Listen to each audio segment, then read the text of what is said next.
MLC కవితతో BRS party అధినాయకత్వం జరిపిన రాయబారం విఫలమైందా?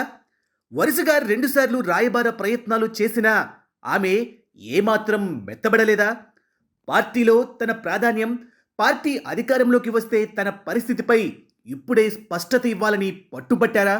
ఈ ప్రశ్నలకు అవును అనే అంటున్నాయి అత్యంత విశ్వసనీయ వర్గాలు.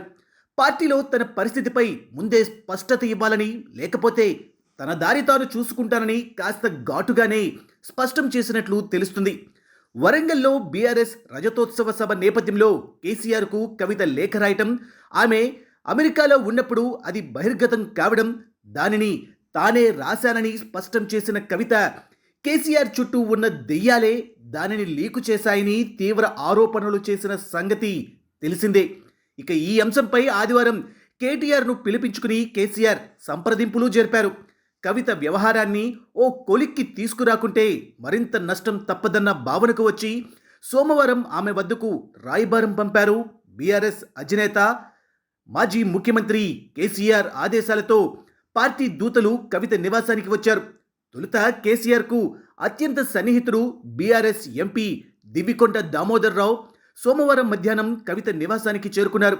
కేసీఆర్ ఆదేశాల మేరకు సంప్రదింపులకు వచ్చానని ఆయన కవితకు స్పష్టం చేసినట్లు జాగృతి వర్గాలు తెలిపాయి. కొంతసేపు చర్చించిన తర్వాత ఆయన వెళ్ళిపోయారు. అనంతరం పార్టీ లీగల్ సెల్ బాధ్యతలు చూసే గండ్రా మోహన్ రావు కవిత నివాసానికి చేరుకున్నారు. ఆయన కూడా కొంతసేపు మాట్లాడి వెళ్ళిపోయారు. ఇక కేసీఆర్ పంపిన ఇద్దరు దూతలు ఒకరి తర్వాత మరొకరు కవితతో మాట్లాడారు.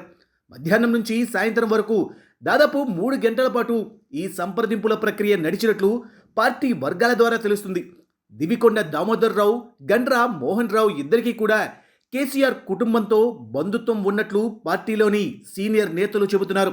అందుకే వారిని సంప్రదింపుల కోసం పంపినట్లు సమాచారం.